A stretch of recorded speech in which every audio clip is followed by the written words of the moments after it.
ยิง5 กรัม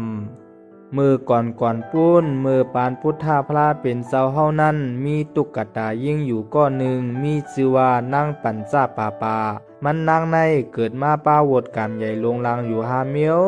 1ตีนคอก2มือคอก3ศพมีด4ตาซ้าย5ตุกยักษ์พันกินหนามันนั่งอยู่ไว้ก็เหลียวก้อยเขาลาดว่าจัดกว่านั่งปัญจาปาในนะเป็นลูกมหาสัตว์ที่ลงเสก้วยอ่ำกาห่างลีเลียบเล่าหนาภัยกว่าผาแม่นหันยามันนั่งก่อซ้ำปัวเมาจอมมันนั่งกว่ากำเหลียวว่าไหน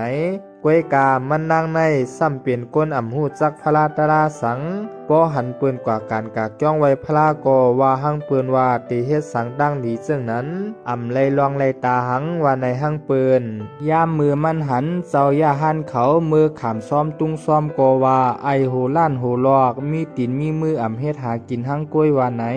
มาหาย้อนกินปืนกว่ากะไกลลาในเสลำมาเห่าใส่เจ้าย่าหันเขาแทงลูกก่อนกอบนันเสแลจัดในจ่องไล่คำวดคำตามมีกาม5 อัน5 เมียวมาเย้าย้อนนั้นจันในกว่าไหลหบไผก่ออ่ำมีไผไข่หันไข่อยู่จำต่ออ่ำลือเสมายังแปดเสาไว้ลูกก่อนย้อนว่าอายตูมันเมนนาเมนตูเมนเน่าก้นตีกินเขาโกโป้ไหลไปเป็ดนั่นนาวันหนึ่งพระเป็นเจ้าเฮานั่งตะลาในป่าเถินไหล7 วันเต็มอ่ำไหลสุงสังมาแลนั่งปัญจาป่าไหลหันแมนพระเป็นเจ้าเสกำนันมันนางก่อเน็ดกุกกีกุกกักเสมาลัดหนีก้นวานเขาให้เตรียมเขาซ้อมพักซ้อมไว้ว่าไหน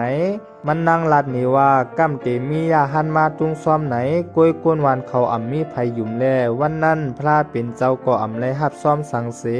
ไปป้นหมู่วันกว่าอยู่เย้านางปัญจาปาก็ไปจ้อมหลังพระเป็นเจ้ากว่าติ๊กแลพระเป็นเจ้าเฮาก็ยินเอหลูมันนางนาจ่องทำมันนางว่าตักกายิงจ่องใครฮู้ว่าจัดก่อนวันหลังนางไรเฮ็ดพิษลองสั่งมาไว้จัดในจึงไรเป็นไหนนางปัญจาปาก็ตอบว่าใครฮู้คาโอเจ้าเฮาจัดก่อนตักกายิ่งในอ่ำหู้กินหู้หลูเสก้วยอ่ำกาถางเล็กเซ่ซ้อมต่อย่าหันเขาเจ้าแทงแลยามมือตายกาก็ไล่กว่าตกอะไรอาวิจิ5 ปากปีกล้วยนานางซ้ำไล่เฮ็ดตั้งหลีไว้อยู่อีก1เสจ่องไล่เกิดเป็นก้นมาขึ้นเย้าย้อนนั้นถึงเตเป็นก้นมาเสก็จ่องไล่ป้ามากำลง5 เมียวในเย้ากำนั้นมันนางก็ไล่ทำพระเป็นเจ้าเฮาว่าป้อนั้นข้าเฮาเตไล่เฮ็ดจึงหือเฮ็ดการนี้กู้สู่ข้า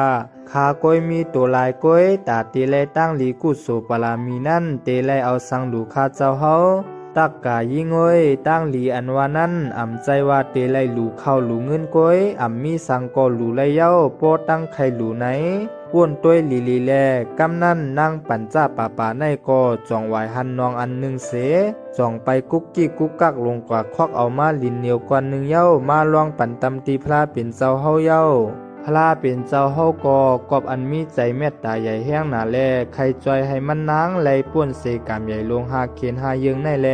พระเป็นเจ้าก็ผุยพาสิปิดมันเจ้าเสตุงหับเอาเย้าปันพรหวยปันกู้โสตีมันนางเสออกยานกาแทงอยู่เย้าปีน้องผู้ถอมเฮาเขาจามวนตัวกวนคารุสั่งว่าตัวเฮาเป็นเจ้าย่าหันอยู่ห้ามอ่ำไหลซุ่งซ้อมมา7 วันเต็มเย้าเสมีคนเอาลินเหนียวมาลองปันเฮาไหนจ่องเฮาหาเตหับคาห้าพระเป็นเจ้าเฮาในมีใจเมตตาใหญ่ลงเต้ขายเย้านางปัญจาปาก็หับเอาพรดีกู้สู่เสคู่ไว้พระเป็นเจ้าเฮาจอมรวยน้ำใจอันเผิกจืนข่าวใสนั่นอยู่เย้าตั้งเตเอาวันนั้นมานางปัญจาปายุ่มอยู่ตาเสยุ่มอยู่กูวันนอนรับตาอยู่ก็มันนั่งกว่าคุกใจไรวันอันมันไหลหลูไหลไว้พระเป็นเจ้าเฮานั่นอยู่ติ๊กเฮ็ดนั้นกูคำกูขึ้นเย้าเฮ็ดนั้นเสอยู่มามันนั่งก็ไหลรับตาลืมเมืองกว่า8 เย้าตั้งดีอันมันนั่งไหลหลูลินเหนียวนั่นเฮ็ดให้มันนั่งไหลเมื่อเกิดเป็นนั่งผีหางดีหางเล่านามีกลใจสวย1 ผายไหลหาเห็นก็ว่าไหนมันนั่งลูกตีปานเป็นตุ๊กตาก้นผ่านคันเจอตุกขีตาติงงอมืองอเสไหลหลูลินเหนียวอ่อนกว่า1เสไหลเมื่อเป็นนั่งผีก้วยกามันนางก็เลยเมื่อเป็นนางผีตา5 ปากปีก้วยเปิ้นว่าอยู่นานอ10 วันเมืองผี10 ปีเมืองก้นไหน5 ปากปีเมืองผีก็อ่ำง่ายนังเก่าตาเตเลยมาเพสร้างปรามีนั่นหูกาเตเลยขึ้นลงมาเกิดเป็นก้นแทงอยู่เย้า มือมันนางมาเกิดเป็นก้นกอห่างลีนาภัยหันป้ออ้ำป้อหักลงกว่าเสียงเย้า